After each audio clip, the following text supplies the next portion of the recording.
जैसे शौकत सिद्दीकी साहब के 5 साल मुकम्मल हुए हैं जब उनको ये जो सजा दी गई थी या उनको अपनी जॉब से हटाया गया था। आपको लगता है कि किसी जगह पे सोशल मीडिया पे बड़ा ये आवाज उठाई जाती है कि काजी साजिद साहब को अपने साथी जज को भी इंसाफ देना चाहिए। आपको लगता है फ्यूचर में कुछ ऐसा होने वाला है? देखिए, नहीं करेंगे तो फिर तो उंगलियां उठेंगी जी, मोहतरम जी। चीफ जस्टिस के ऊपर। देखिए, ये वो काम है जिस चीज से वो खुद गुजरे हैं।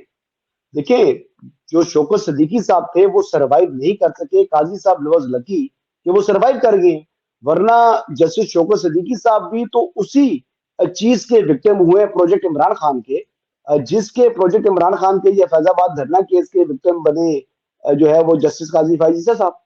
और आपको ये मालूम है कि जो अ, यानी फैजाबाद धरना केस के हवाले से भी आपको बता दूं, फैजाबाद धरना केस के हवाले से अ, कम से कम अब उसकी इंक्वायरी तो शुरू होनी है, उन किरदारों की जो इस धरने के पीछे थे।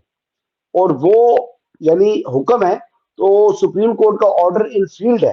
तो जब अदालत में फेडरेशन ने, अटॉर्नी जनरल ने कह दिया है कि वो रिव्यू वापस दे दें और वो इम्प्लीमेंटेशन के लिए तैयार है, तो जब इम्प्लीमेंटेशन के लिए तैयार है तो फैजाबाद धरना केस के अंदर ये मामला जो है वो इदारे को खुद इंक्वायरी करनी है और खुद एहतसाबी करनी है। और अगर उसमें कोई किरदार मुलवस पाए गए तो इदारा खुद उनको सजा दे सकता है। तो पहले तो कोई पूछता भी नहीं था कि क्या हुआ क्या नहीं हुआ। कम से कम मैं आपको ये बात अभी खबर दे रहा हूं कि उन किरदारों की इंक्वायरी शुरू होने वाली है। उन किरदारों में एक ही नाम उन सरफहरिस्त किरदारों है। की इंक्वायरी शुरू होने वाली है। बिल्कुल ठीक है, बिल्कुल ठीक फैजाबाद है। धरना केस के किरदारों की इंक्वायरी शुरू होने वाली है। बाहर बैठा बंदा नाम ले सकता है। जनरल फैज साहब के खिलाफ सख्ती होनी शुरू होने वाली है, उनके खिलाफ इंक्वायरी शुरू होने वाली है।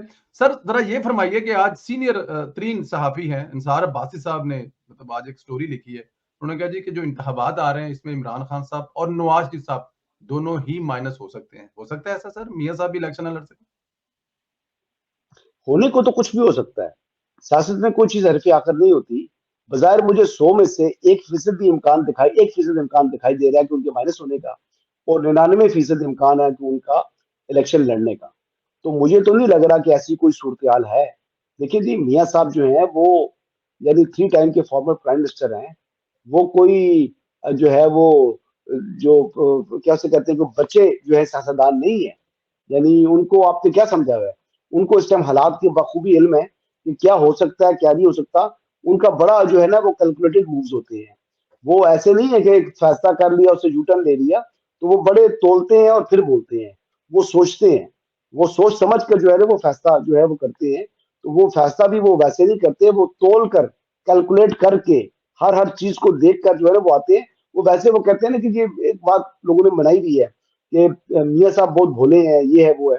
यकीनन किसी वक्त में वो जरूर होंगे, लेकिन अभी उनका जो एक्सपीरियंस है, जो सियासत को समझते हैं, मईशत को समझते हैं और हुकूमत को समझते हैं, उनके मुकाबले का कोई लीडर नहीं है इस मुल्क में। कोई एक इंडिविजुअल भी ऐसा नहीं है जो इस वक्त रिप्लेस करने की पोजीशन में हो former prime minister Nawaz Sharif साहब को। एक जमाना था जब उनका और बेनजीर का जो है ना देवर एट पार। ठीक जी। है, उसके बाद वो उनकी जिंदगी नहीं रही। तो मियाँ साहब को तीसरी मरतबा वज़ीर-ए-आज़म बनने का मौका मिल गया, तो वो उनसे आगे निकल गए। वो 2 टाइम की फॉर्मर प्राइम मिनिस्टर थी, ये 2 टाइम की भी फॉर्मर प्राइम मिनिस्टर थे। फिर मियाँ साहब 3 मरतबा। तो मेरे ख्याल से एक रिकॉर्ड बनेगा पाकिस्तान का कि चौथी मरतबा भी मुझे तो गालिब इम्कान दिखाई दे रहा है कि मियाँ साहब चौथी मरतबा भी इस मुल्क के वज़ीर-ए-आज़म जो है वो मुझे बनते दिखाई दे रहे हैं। कहने वाली जो बात इतनी है ना, मैंने पिछले दिनों एक कॉलम लिखा था तो मैंने उसमें लिखा था कि जब लोग एम्स्टर्डम से अमेरिका का ट्रेवल करते हैं तो 7 घंटे की फ्लाइट होती है न्यूयॉर्क की। वैसे तो 14-14 घंटे 15 घंटे की भी फ्लाइट है। तो वो जो 7 घंटे रास्ते में ना तकरीबन 6.5 घंटे समंदर होता है, उस समंदर की गहराई से भी ज्यादा गहरे हैं मियां मोहम्मद नवाज साहब। तो जो पत्ते उन्होंने सीने से छुपा कर रखे होते हैं ना वो सामने नजर नहीं आते। तो इसलिए ये आपकी बात से मैं एग्री करता हूँ सर। ये डॉन न्यूज वाला क्या चक्कर था? सदाकत बासी साहब का इंटरव्यू करके रोका गया हफ्ता, या उसी दिन रिकॉर्ड उस दिन चला? क्या सीन था ये? देखिए, बात ये थी कि मैंने तो ये मुझे मालूम था कि ये जो है इंटरव्यू नशर होगा, और हम्म। मुझे ये भी मालूम था कि मंडे के दिन के लिए होगा। हम्म। जब जिस दिन रिकॉर्ड हुआ, रिकॉर्ड होने के बाद उसके ऊपर को पॉलिसी थी उनकी डॉन की, उन्होंने चेक करना था। उन्होंने चेक किया, फिर उसको एडिट किया उन्होंने, लेकिन उस पे कट्स बड़े लगे हुए हैं। तो एडिट करके उन्होंने अपनी जो एडिटोरियल पॉलिसी की की मुनासबत से उसको जो एडिट करके एक वो चीज जो है वो तैयार हो चुकी थी। तो ना चलने का तो सवाल नहीं था, ना चलने वाली बात कभी भी नहीं हुई। ये असल में सोशल मीडिया के ऊपर, ट्विटर के ऊपर ना लोग थोड़ी जल्दी कर सकते हैं कि जी रीट्वीट्स ले लेंगे, लाइक्स ले लेंगे, व्यूज ले लेंगे, तो ये कई दफा मरवा देते हैं। अच्छा वही जो है ना वो 3-4 दिन तक डॉन को जो है ना उठा उठा के रखा उन्होंने, और फिर जी। बाद में वो इस काबिल भी नहीं थे कि वो डॉन की एडिटोरियल पॉलिसी के खिलाफ जो है ना वो बात कर सके। तो फिर उन्होंने जनाब जो टारगेट शुरू कर दिए एंकर को, आदिल शाह साहब को। तो आदिल ने भी जो है वो किया, उसमें कोई ऐसा क्वेश्चन नहीं था जिस पर आप जो है इतराज कर सके, और ना ही जो क्या नाम है सदाकत अब्बासी साहब जो है वो ऐसी पोजीशन में थे कि उनको इंटरव्यू ना किया जाता। एक, उन्होंने अपने स्टूडियो में इंटरव्यू किया, दूसरा वो वहां पर तशरीफ लाए, तीसरा अगर डॉन में को गाड़ियां डाले शाले आए थे, कोई आर्मी के फौजी आए थे, या कोई जो है ना वेस्ट कोटो में ये नकाब पोस्ट लोग आए थे, तो डॉन को बंदा जाता है तो उसकी सीसीटीवी फुटेज तो होती है ना डॉन की अपनी, वो तो ठीक। किसी ने नहीं छीनी हुई ना। तो आपको पता है कि साफी लोग होते हैं वो खबर तो कहीं निकाल देते हैं। कोई ऐसी बात नहीं थी यार, ये वैसे फजूल बातें हैं। हाँ बहरहाल एक और खबर आपको देते हैं जी। जी। खबर ये है कि जो मानेका साहब है ना, मानेका साहब, खबर मानी बुशरा का। बीबी के पहले खावन, जी। वो को बहुत नाखुश हैं। किस बात से? बस वो हिरासत में भी है ना, तो वो बहुत नाखुश है। जो बंदा नाखुश होता है तो वो नाखुशी का इजहार भी करता है। अब वो इजहार क्या करेंगे क्या नहीं करेंगे, ये थोड़ा सा इंतजार कीजिएगा। लेकिन इतला ऐसी है कि जो मानेका साहब हैं, उनका पूरा नाम मानेका साहब का क्या है? खबर मानी का। खाबर, खाबर मानेका ना, खबर मानी का। खाबर मानेका जी। हाँ जी, खाबर मानेका साहब जो है ना वो बहुत नाखुश हैं, और आने वाले चंद दिनों में भी हफ्ते, डेढ़ हफ्ते में, 2 हफ्ते में, वो अपनी जो है नाखुशी जो है वो किस बात की है इसका इजहार कर दें। हो सकता है वो बुशरा बीबी के जरिए कुछ भी कर दे और वादा माफ गवाह बनकर खान साहब तो फटे चढ़ जाएं और खबर मानी का बाहर आ जाए और बुशरा बीबी चले। बड़ी खबर है। अच्छा एक बात और बताएं, अगला नंबर किसका है? अगला इंटरव्यू कर कौन रहा है और दे कौन रहा है? सुना है शेख रशीद साहब कोई इंटरव्यू देने की तैयारी हो रही, कोई है खबर इस किस्म की? आप शेख रशीद साहब गिरफ्तार है? गिरफ्तार अगर नहीं है तो है तो किसी महफूज जगह पे ना सर। पता नहीं, मेरे इल्म में तो नहीं। शेख साहब जो है वो तो नस्ली और असली है सर, आप कैसी बात कर रहे हैं? वो शेख अच्छा साहब जी। तो नस्ली असली बंदा है, उससे आप तो कर सकते हैं कि वो वादा माफ गवाह बनेगा। सर मैं तो कर ले, चाहे मुझे ज्यादा तवक्को है कि वो बहुत ज्यादा सर। वादा माफ गवाह बनेंगे। यानी वो गिरफ्तार नहीं भी है तब भी वो वादा माफ गवाह जी जी। बनेंगे। वो बात ये होती है कि बंदा देख रहा होता है, अच्छे वक्त का साथी होता है, बुरे वक्त में अगर साथी वो रहने वाला होता ना तो वो नवाज शरीफ का साथी रह जाता। ये कहने की बातें हैं। वो वहां पर भी कोई मसला नहीं था, टिकट भी मिल गया था। वो टिकट भी ना मिलने की वजह भी ये थी कि दूसरी साइड पे मिल चुके थे। तो फिर उन्होंने कहा जी कि मैं तकरीरें की वो जो है ना पिंडी में मुझे याद है उनकी, कि मैं दोनों सीटें जीत कर नवाज शरीफ की झोली बिल्कुल। में डालूंगा। वो नवाज लीग का वोट लेकर तो खुद जनाब वो काफ लीग में शामिल हो गए। तो ये शेख रशीद साहब पर आप एतमाद ना रखें, और कोई भी अगर एतमाद रख रहा है तो वो इंतहाई नाकाबिले एतमाद शख्स हैं। वो कभी भी किसी भी वक्त किसी को भी धोखा दे सकते हैं। वो अपनी जान बचाने के लिए, अपनी गर्दन बचाने के लिए, मुझे याद है कि मरहूम मसूद मलिक साहब थे, उनसे इनकी बात हुई थी। ये फ्रीडम हाउस जो उनका है ना, ये मेरे घर के बड़े करीब ही है, जहां पर जिस फार्म हाउस में मैं रहता हूँ, मेरे घर से यानी 10 मिनट की ड्राइव भी नहीं है इनका जो फ्रीडम हाउस है। तो वो फ्रीडम हाउस के ऊपर वहीं पर उन्होंने नाश्ता किया हुआ था। तो मैं भी लकीली अपने वालिद साहब के साथ ही जो है ना यहाँ से हम चले गए। तो एक मसूद मलिक साहब होते थे पुराने, मतलब साथी, अल्लाह ताला उनको जो है गरीक रहमत करे। उनका इंतकाल हो चुका है मेरे वालिद मरहूम की तरह। तो मसूद मलिक साहब के साथ वहां बात हुई, तो ये बात है, उन्होंने कहा जी कि अब जेल नहीं काटनी होती। शेख साहब तो उस हम्म। जमाने में फरमा दिया था, ये आज से को 15 साल पुरानी बात है, कहते थे कि अब जेल नहीं काटनी होती।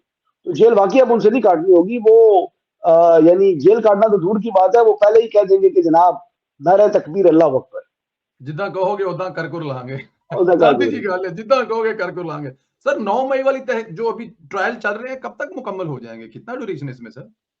सर 9 मई के अंदर जो मामला है ना, अभी जी। चेयरमैन तरीके इंसाफ का जो मुकदमा है, देखिए बाकी लोगों को तो अभी साइड पर रखे ना। नौ ठीक। मई में कुछ का तो मामला मिलिट्री कोर्ट्स में जा रहा है। जो मिलिट्री ठीक। कोर्ट्स वाला मामला है वो तो यानी वहां पर भी अब काम शुरू हो गया है। वहां पर भी काम मेरी इत्तला के मुताबिक शुरू हो चुका है, लेकिन उसमें यानी अगर नहीं भी किसी का ट्रायल का आगाज हुआ तो बिल्कुल वो काम बिल्कुल नजदीक है, वो शुरू होने वाला है। अब जहां तक बात आ गई जी कि चेयरमैन तरीक इंसाफ की, उनका जो केस है वो एटीसी में है, एक सादे दहशतगर्दी की अदालत में है, ठीक। क्योंकि अब वो उनके खिलाफ 164 के बयान आ चुकी हैं कि वो, उनके अपने ही साथी ये बयान कर रहे हैं कि वो मास्टरमाइंड है। और वो मास्टरमाइंड है, ये चीज तो साबित होती है उनकी तकारीर से। आप समाज वाली तकरीर यानी अप्रैल 2022 के बाद जितनी उनकी तकारीर है, अगर उनको जोड़ कर सुने तो बड़ा इजी आपको समझ आ जाएगी कि वो जनाब क्या कर रहे थे, लोगों की जहनसाजी कर रहे थे। उन्होंने कहा जी कि मीर जाफर, मीर सादिक न्यूट्रल न्यूट्रल जानवर होता है, अल्लाह ताला ने इजाजत दी जो है वो न्यूट्रल रहने की। फिर उन्होंने हैंडलर्स कहा, मिस्टर एक्स मिस्टर वाई कहा, फिर डर्टी हैरी कहा, फिर उन्होंने यहां तक कहा कि जी जो जो पाक फौज के जवान है वो अपने जो चेन ऑफ कमांड है उसको डिसोबे कर दें। वो इस किस्म के बयान वगैरह वो देते रहे हैं। तो जब ऐसे बयान उनके मौजूद हैं, उसमें जो ये लोग इनके साथी जो है वो फरमा रहे हैं, तो वो कोई अचंभे की बात नहीं कर रहे। ये कोई ऐसा इंकशाफ नहीं कर रहे ये लोग कि जो इंकशाफ जो है वो बड़ा हमारे सामने आ गया कि उस्मान डार साहब को इंकशाफ कर दिए हैं, या आदिल ये क्या नाम है सदाकत अब्बासी साहब ने आदिल अब्बासी साहब के सामने कोई इंकशाफ कर दिया है। तो मेरे हिसाब से तो कोई खबर नहीं है, सिर्फ इनके 164 के बयान की अहमियत होगी, और उसके बाद जो उनका रोल है, सेंट्रल रोल, वो डिटरमिन होता है। और इसमें अब तो सदाकत अब्बासी साहब का जो 164 का बयान है, उसमें बुशरा बीबी का भी रोल जो है वो आइडेंटिफाई हो रहा है इसमें। यानी इसमें इस केस के अंदर ऑफिशियल सीक्रेट एक्ट जो है वो उसके तहत फिर जो है ना वो आर्मी एक्ट लागू होगा। तो चेयरमैन तहरीक इंसाफ का केस मोस्ट लाइकली अब इट्स अ फिट केस कि वो ट्रांसफर कर दिया जाए यानी एटीसी से मिलिट्री कोर्ट में। अच्छा, अब लेकिन जो उसमें सजा है, सजा मिलिट्री कोर्ट में भी वही है और इस सादे दहशतगर्दी की अदालत में भी वही है। यानी 14 साल उधर भी सजा हो सकती है, इधर भी सजा हो सकती है। तो यानी सजा तो तकरीबन बराबर होगी, ट्रायल का अंदाज थोड़ा मुख्तलिफ होगा। तो अब ये डिसीजन स्टेट ने, रियासत पाकिस्तान ने ये फैसला करना है कि मामला अगर बाकी लोगों का जो कि मास्टरमाइंड नहीं है, उनका अगर मामला आपने यानी मिलिट्री कोर्ट में भेज रहे हैं आप, तो फिर क्या सुरखाब के पर लगे हुए चेयरमैन तरीके इंसाफ को कि इनका मामला आप जो है वो मिलिट्री कोर्ट में ना भेजें। फिर जिसका सेंट्रल रोल है, जो मरकजी किरदार है, जो मास्टरमाइंड है, उसको अगर आप एटीसी में रखें, तो फिर बाकी तमाम लोगों के मुकदमात भी शिफ्ट करें एटीसी में। और अगर उनके केस एटीसी में नहीं रखने और मिलिट्री कोर्ट में चलानी है, तो फिर इनका मुकदमा भी उठा के मिलिट्री कोर्ट में लेके जाए। बिल्कुल ठीक है, ये तो बिल्कुल ठीक है। तो इसका मतलब है कि आने वाले दिन में मुशर्रफ बीबी का आपने जिक्र किया, आजकल कुछ ऑडियो कॉल्स उनकी लिखाई की सूरत में हमारे सामने आ रही हैं, जो कि फराह गोगी के साथ उनकी गुफ्तगू है। सर, उसमें तो वो बाकायदा हदायत दे रही हैं कि मामू मामू, अब जनरल बाजवा को वो कहते थे कि मामू का क्या करना है, कैसे करना है।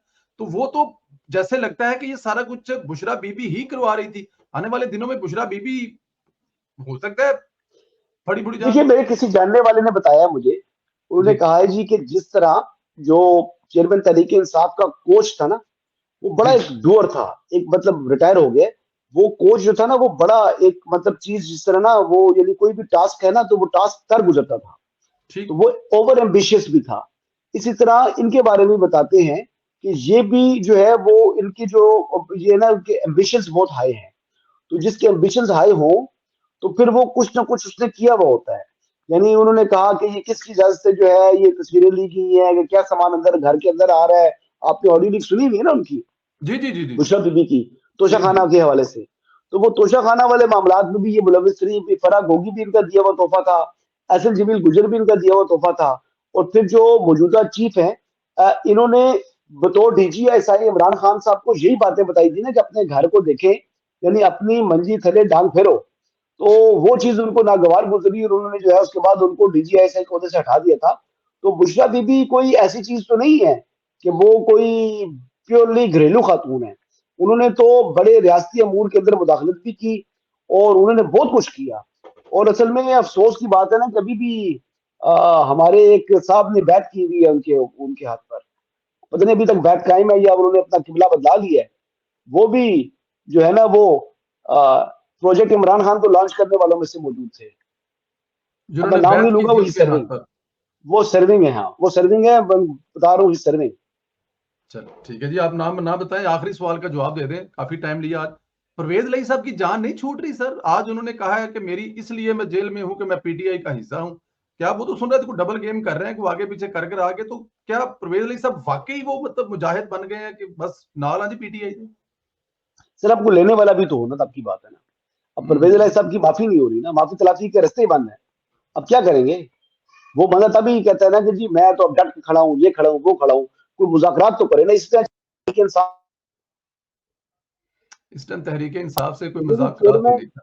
नहीं, चेयरमैन तहरीक इंसाफ को के साथ कोई मुज़ाकरात नहीं कर रहा। चेयरमैन तहरीक इंसाफ से किसी ने कोई डील ऑफर नहीं की।